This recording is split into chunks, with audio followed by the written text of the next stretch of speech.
देखते हैं current affairs for January 2021।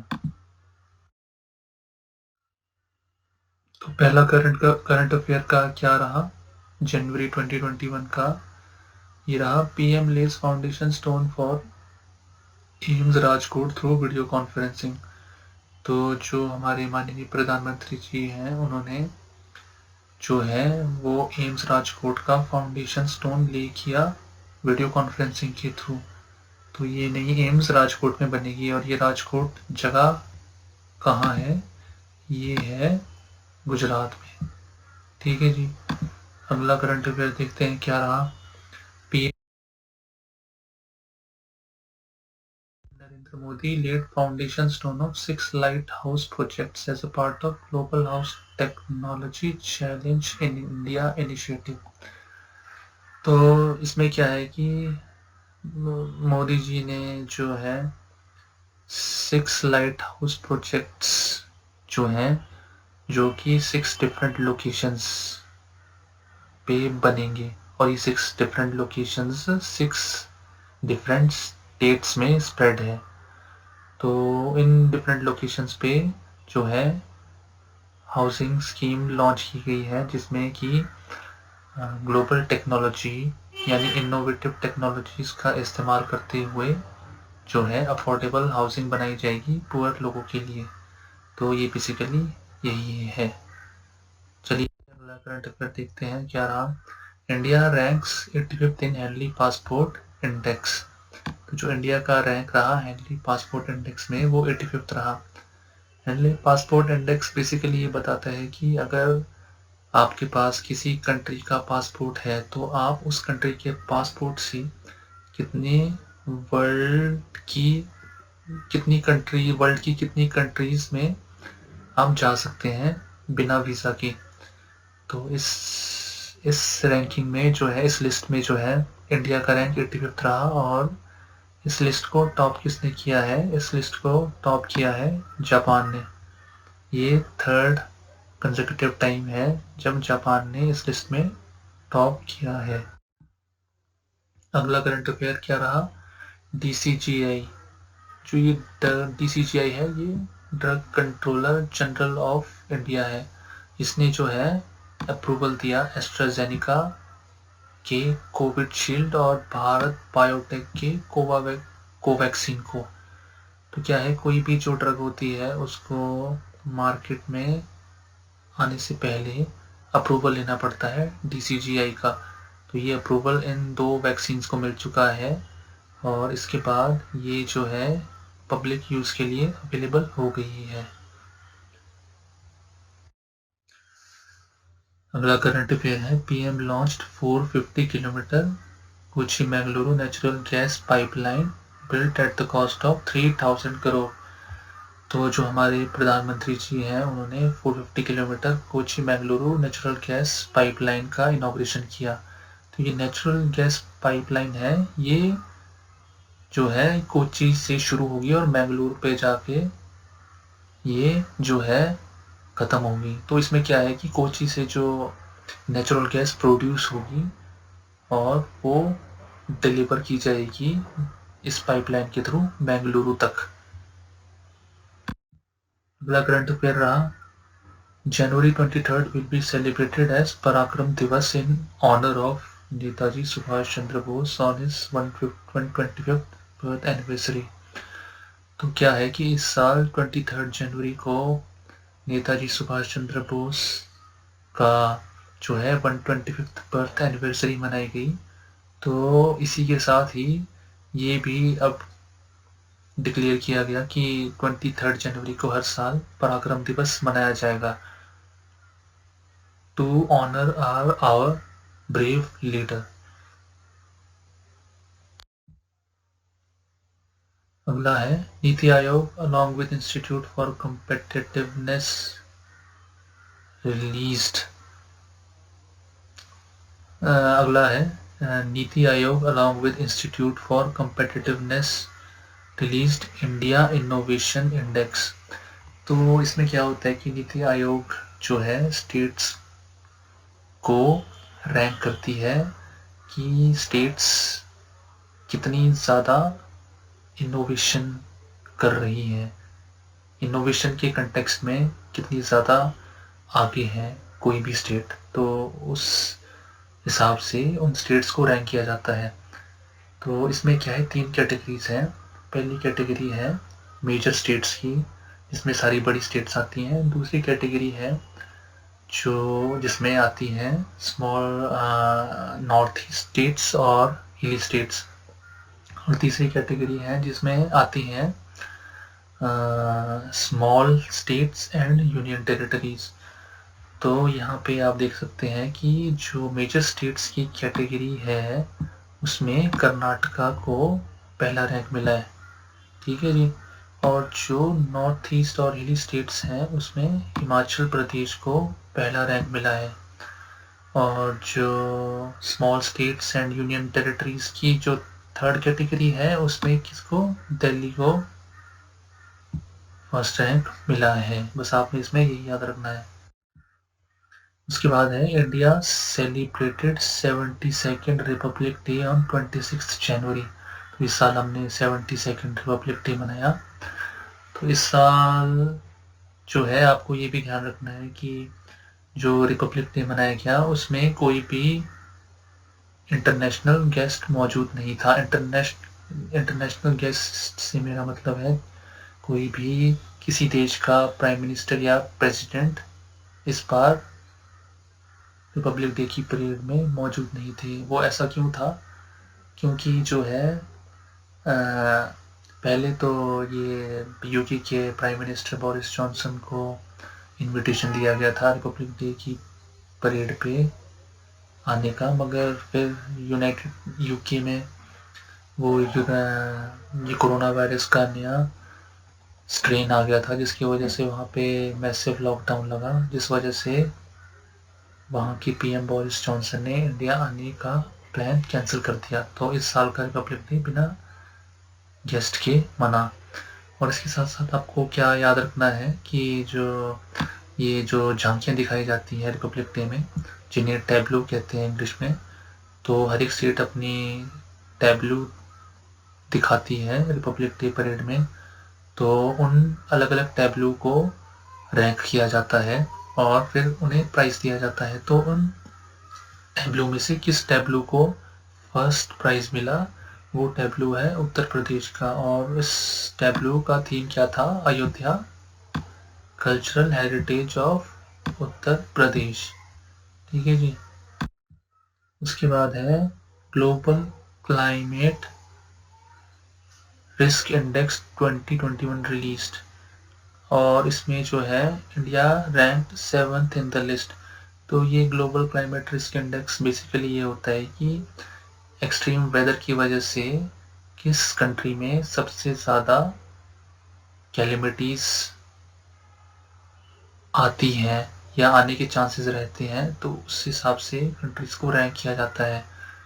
जैसे कैलेमिटीज़ में जैसे ये हो गया कि तूफ़ान वगैरह आ गए या फ्लड्स आ गए या फिर बहुत ज़्यादा इंटेंस गर्मी पड़ गई, ड्रॉट आ गए। तो ये चीज़ें जिस देश में ज़्यादा आने के चांसेस रहते हैं due to extreme weather conditions, तो उस हिसाब से उन कंट्रीज़ को रैंक किया जाता है। तो इस लिस्ट में इंडिया का रैंक क्या है, 7th है। नेक्स्ट है प्रवासी भारतीय दिवस सेलिब्रेटेड ऑन 9 जनवरी। तो आपको पता होगा कि प्रवासी भारतीय दिवस हर साल सेलिब्रेट किया जाता है 9 जनवरी को। और ये सेलिब्रेट क्यों किया जाता है, क्योंकि इस दिन महात्मा गांधी जी साउथ अफ्रीका से इंडिया आए थे। तो इस साल इसका थीम क्या था, कंट्रीब्यूटिंग टू आत्मनिर्भर भारत, ठीक है जी। अगला करंट अफेयर देखते हैं क्या रहा। अगला है the world health organization recently released a new map. The map differentiated Jammu and Kashmir and Ladakh from the rest of Indian mainland with a different color. तो इस साल WHO ने एक नया मैप रिलीज़ किया वर्ल्ड का, जिसमें India के मैप में जम्मू एंड कश्मीर और लेह लद्दाख को इंडिया से अलग बताया गया, और अक्साई चिन को भी डिस्प्यूटेड एरिया में दिखाया गया।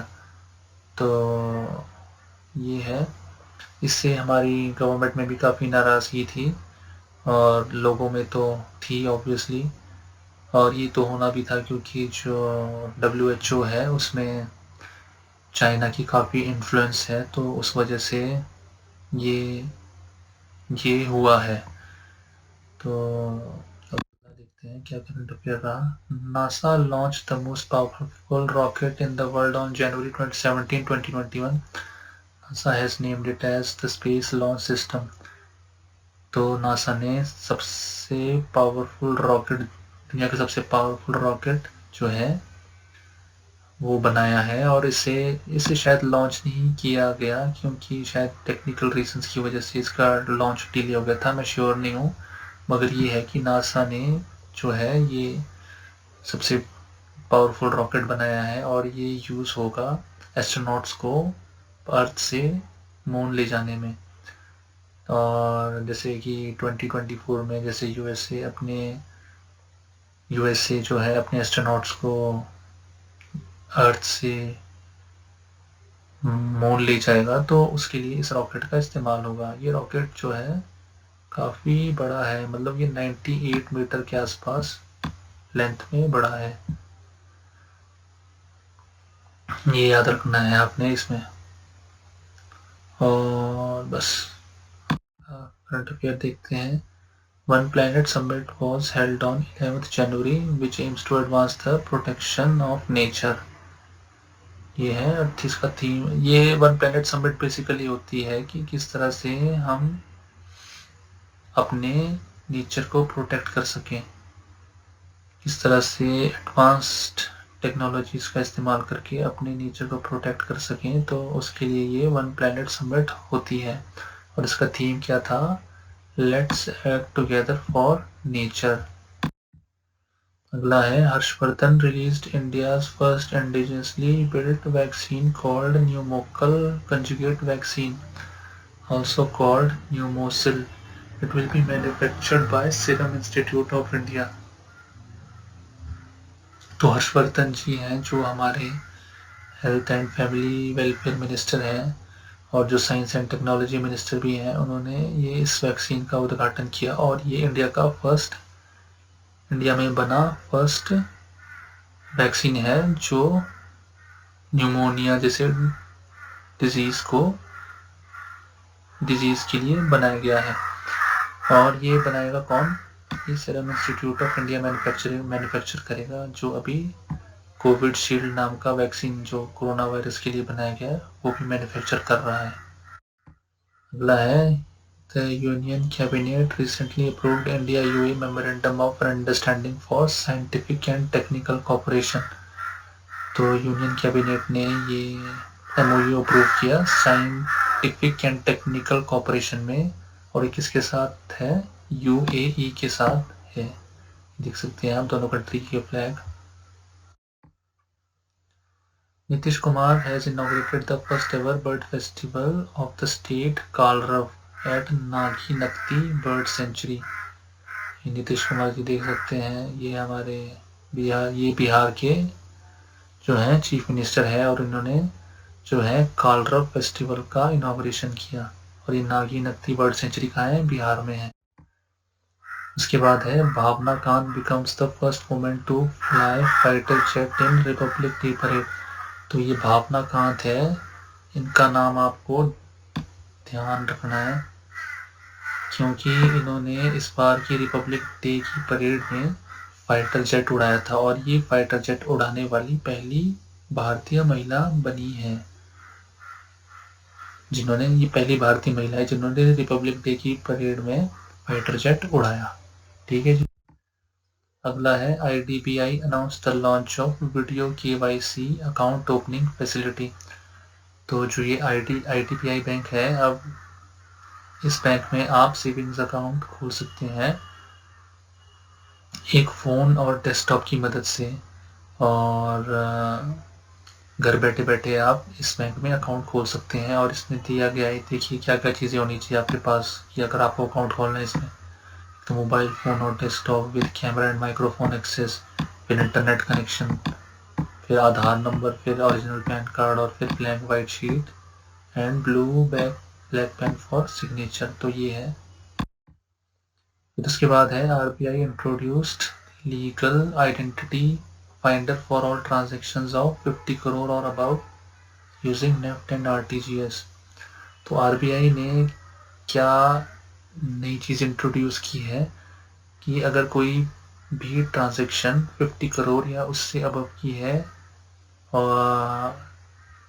की है जिसमें नेफ्ट और आरटीजीएस यूज़ हो रहा है, तो उस ट्रांजैक्शन को जो है लीगल आइडेंटिटी फाइंडर के साथ ट्रैक किया जाएगा। जैसे ये दो पार्टीज हैं, ये दूसरी पार्टी है, तो अगर ये 50 करोड़ या उससे प्लस की ट्रांजैक्शन कर रही है ये, तो लीगल आइडेंटिटी फाइंडर की वजह से इन दो पार्टीज को जो है वो आइडेंटिफाई किया जाएगा। ये legal identity finder basically 20 digit का कोड है। ठीक है, अगला करंट अफेयर देखते हैं। SBI, ICI and HDFC Bank continue to be in the category of domestic systematically important banks, which means they are too big to fail। तो ये तो काफ़ी सालों से चला आ रहा है कि ये तीनों बैंक काफ़ी इम्पोर्टेंट हैं और ये इतने बड़े हैं कि इनका फेल होने का चांस काफ़ी कम है। यानी अगर यहाँ पे फ्रॉड वगैरह होते हैं, घोटाले वगैरह होते हैं, तो इनमें घोटाले झेलने की जो कैपेसिटी है वो काफ़ी ज़्यादा है। तो उस तरह से आप इन्हें याद रख सकते हैं। SBI है पहला बैंक, ये तो सब, इसमें तो सभी का अकाउंट होता ही है।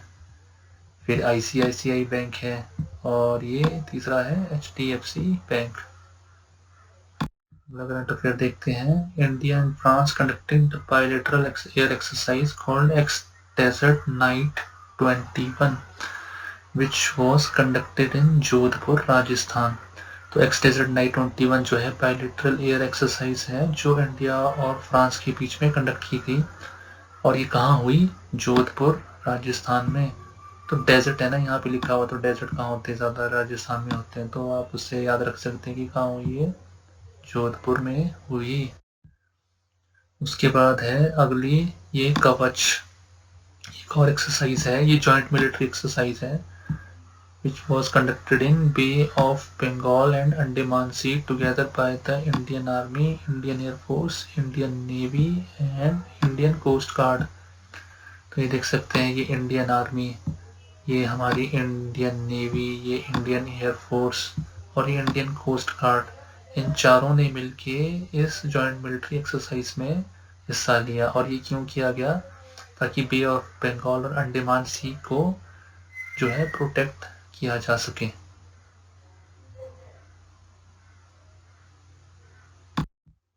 अगला है operation Sard Hawa conducted by border security forces along the border of Rajasthan to check infiltration during dense fog. तो रिपब्लिक डे से पहले ये ऑपरेशन सर्द हवा कंडक्ट किया गया BSF द्वारा, ताकि जो इंडिया की बाउंड्री है अलोंग, जो राजस्थान की बाउंड्री है अलोंग पाकिस्तान, वहाँ पे इन्फिल्ट्रेशन को चेक किया जा सके, ताकि जो है वो जो टेररिस्ट वगैरह हैं वो डेंस फॉग का फ़ायदा उठा के पाकिस्तान से इंडिया में एंटर ना कर सकें। तो उसके लिए ये ऑपरेशन सरदावा कंडक्ट किया गया। अगला है बिस्वजीत चटर्जी, वो has won Indian personality of the year award. तो बिस्वजीत चटर्जी हैं, इन्हें Indian personality of the year award मिला है। देखिए कितने खुश लग रहे हैं। तो इसकी फ़ोटो से आप इनका नाम याद रख सकते हैं और इन्हें इस साल का Indian personality of the year award मिला है। अगला है Shivalik mercantile cooperative bank has become the first urban cooperative bank in India to receive licence from RBI to operate as a small finance bank. तो ये जो है शिवालिक मर्केंटाइल कोऑपरेटिव बैंक, ये urban cooperative bank है और ये इस देश का सबसे पहला अर्बन कोऑपरेटिव बैंक है जिसे जो है लाइसेंस मिला है RBI द्वारा, ताकि ये अर्बन कोऑपरेटिव बैंक से स्मॉल फाइनेंस बैंक में कन्वर्ट हो सके। तो अर्बन कोऑपरेटिव बैंक से स्मॉल फाइनेंस बैंक में कन्वर्ट होने का फ़ायदा ये है कि अब ये बैंक जो है इसकी जो बैंक की जो ब्रांचेस हैं ये वो ऑल ओवर इंडिया ओपन की जा सकती हैं और इसमें लोग अपना अकाउंट खोल के डिपॉजिट जमा करवा सकते हैं और उस डिपॉजिट पे ये बैंक उनको अब जो है इंटरेस्ट दे सकता है।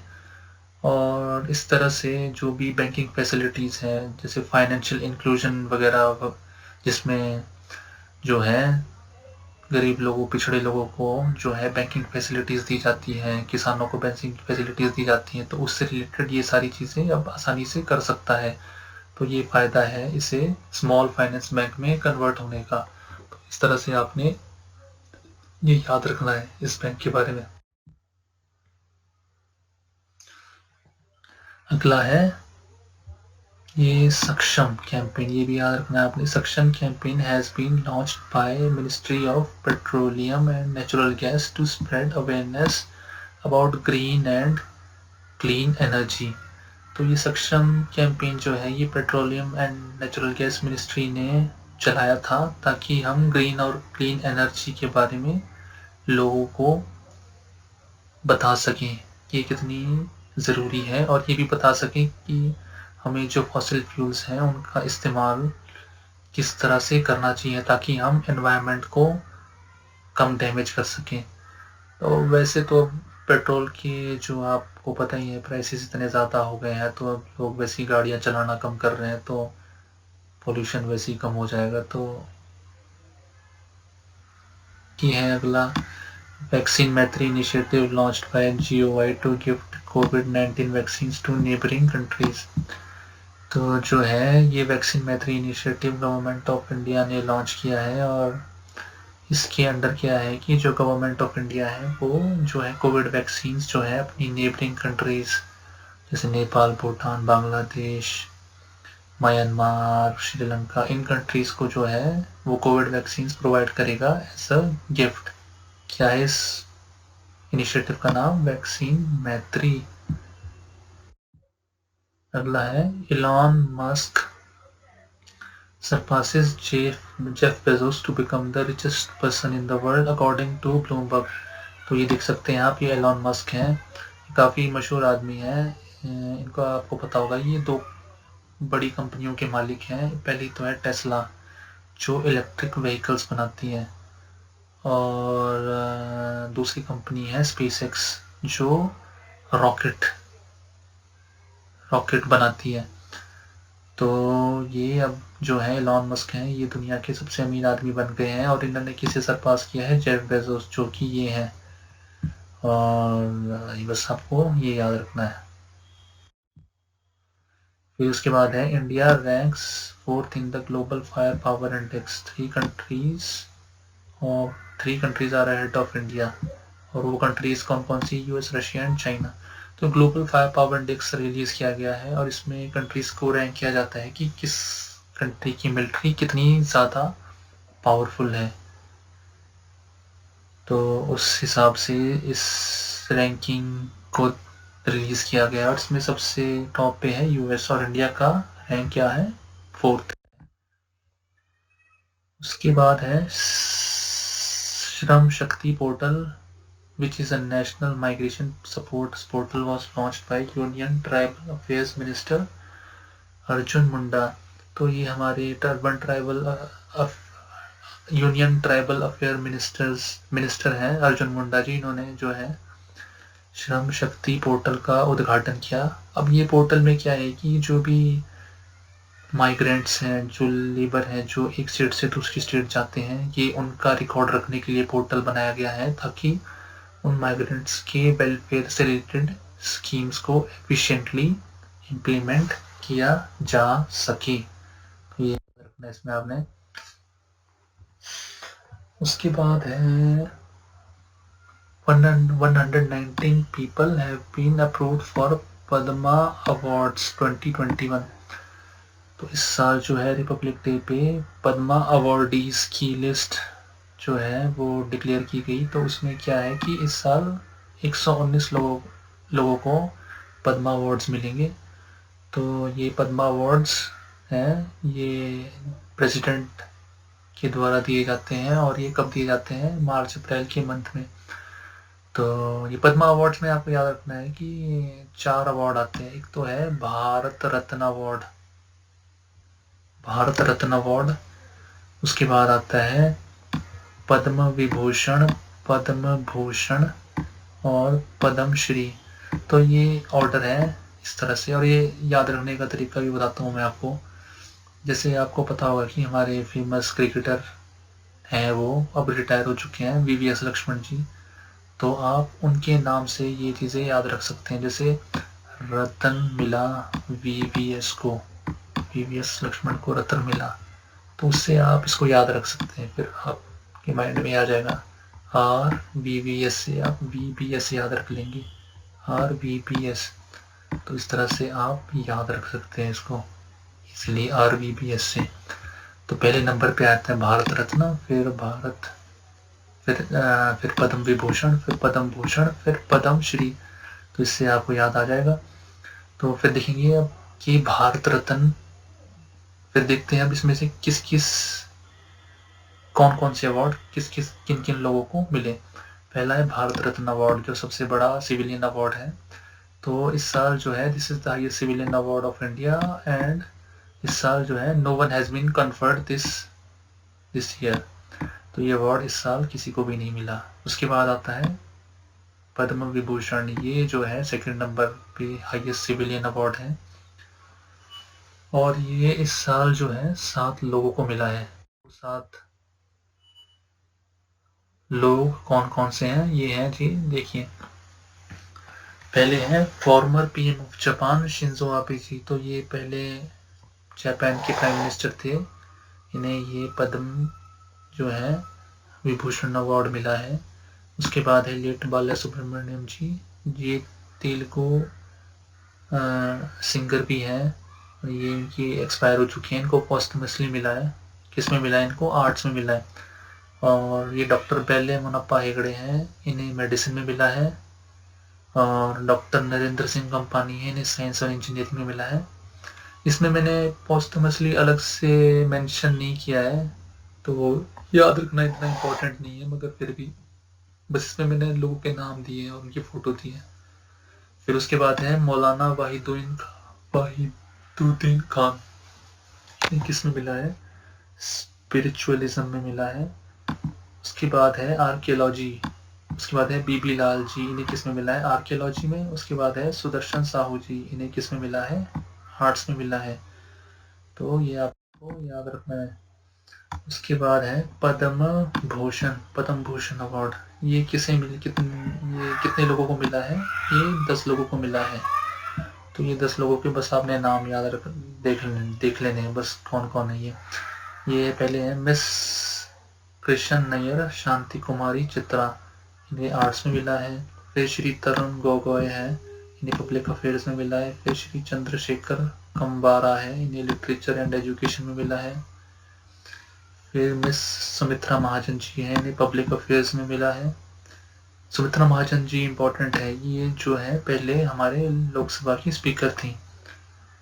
सुमित्रा महाजन थी, मध्य प्रदेश से हैं ये। और ये है, उसके बाद है श्री नृपेंद्र मिश्रा जी, इन्हें सिविल सर्विस में मिला है।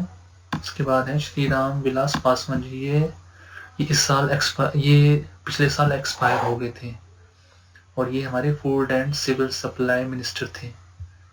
ये पब्लिक अफेयर्स में मिला इन्हें, और ये कहाँ के थे? बिहार के थे।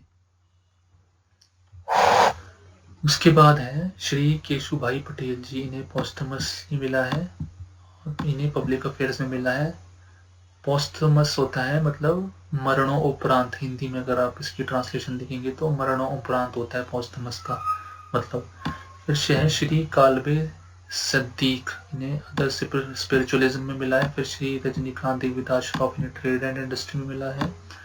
फिर श्री तरलोचन सिंह जी हैं, उन्हें पब्लिक अफेयर्स में मिला है। उसके बाद है पद्मश्री अवार्ड्स, पद्मश्री है, ये बहुत सारे लोगों को मिला है, तो इसे याद रखना तो लगभग इम्पॉसिबल है। बस आप ये याद रख लो इसमें कि 102 लोगों को मिला है, 102 लोगों को मिला है ये।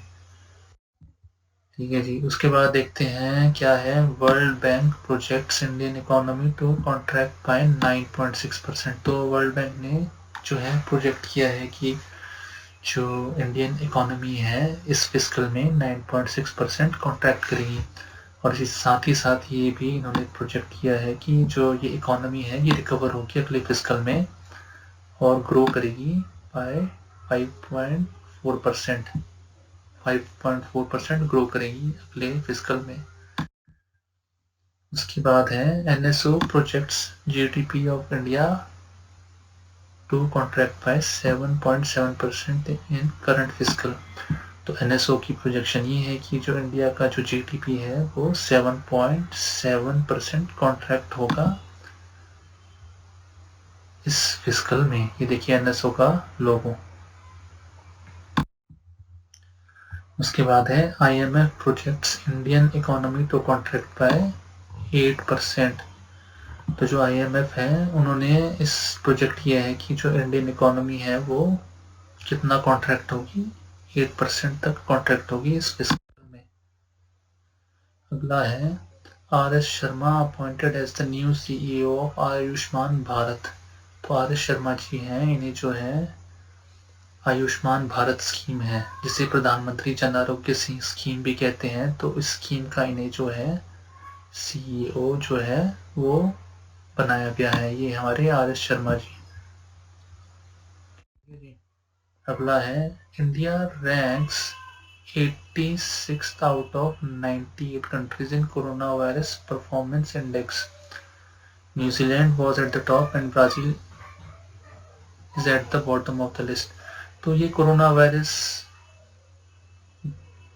पेंडेमिक जो था जब स्टार्टिंग में इंटेंस था पिछले साल, और तो उस दौरान किस कंट्री ने इसके किस तरह से टैकल किया उस हिसाब से ये रैंकिंग दी गई है। तो इंडिया का रैंक इसमें क्या है, 86th है।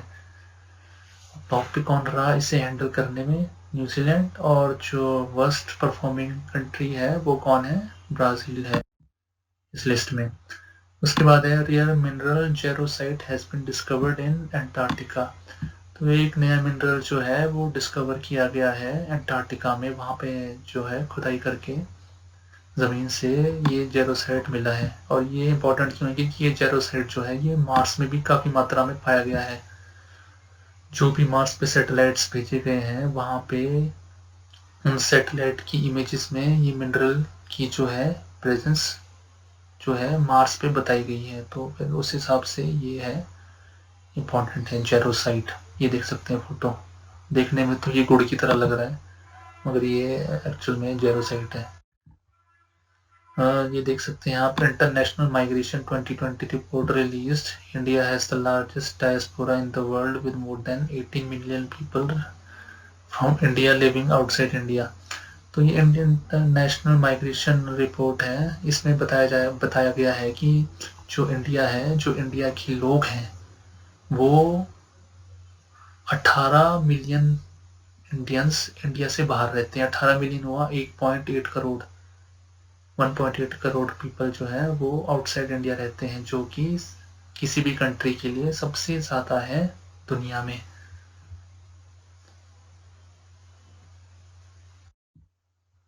और उसके बाद है DRDO successfully test fired Akash NG medium range mobile surface to air missile. तो डीआरडीओ है, उन्होंने अभी आकाश का न्यू जनरेशन मिसाइल टेस्ट किया और ये medium range mobile surface to air missile है। ये बेसिकली डिफेंस के लिए यूज़ होता है, एयर डिफेंस के लिए आकाश मिसाइल। देख सकते हैं ये कैसे तेजी के साथ आसमान में जा रही है। और उसके बाद है West Bengal transport corporation launched first young readers boat library. तो वेस्ट बंगाल ट्रांसपोर्ट कॉरपोरेशन ने ये पहली यंग रीडर्स बोट लाइब्रेरी का लॉन्च की है, जो कहाँ चलेगी, वेस्ट बंगाल में कोलकाता में। कोलकाता में किस कहाँ पे चलेगी, ये हुगली रिवर पे। तो ये इसलिए लॉन्च किया गया है ताकि लोग बोट में पढ़ते पढ़ते नदी के आसपास की ब्यूटी का लुत्फ उठा सकें। तो ये है जी। अगला अगला thank you sir, thank you मेरी वीडियो देखने के लिए, और आई होप कि आपको वीडियो अच्छी लगी होगी। एंड ठीक है जी, thank you for watching my video, bye.